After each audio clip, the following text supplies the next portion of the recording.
Hey, colleagues, drivers, and customers. Sam Anderson here with Bay and Bay Transportation. We're getting to the end of a busy week, going into a holiday weekend.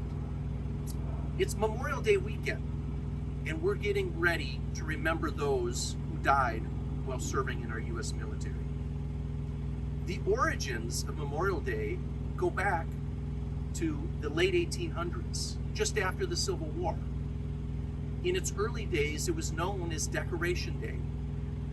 And those family members and friends who had lost people while serving would go to their graves and decorate those graves with flowers and other things to thank them for their efforts in service to our country. This coming Monday, May 29th, we want to make sure that we honor all of those who have served in our U.S. military and paid the ultimate price. I also want to say that I'm praying for those of you, family and friends that have actually lost someone and may still be grieving. On a personal note, I plan to go out with my family on Monday to visit my dad's grave. My dad was a Marine.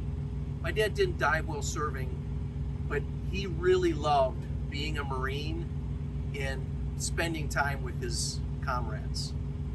So as you prepare for this weekend, I wish you a happy holiday weekend, and make sure that you don't forget those who paid the sacrifice for our freedoms.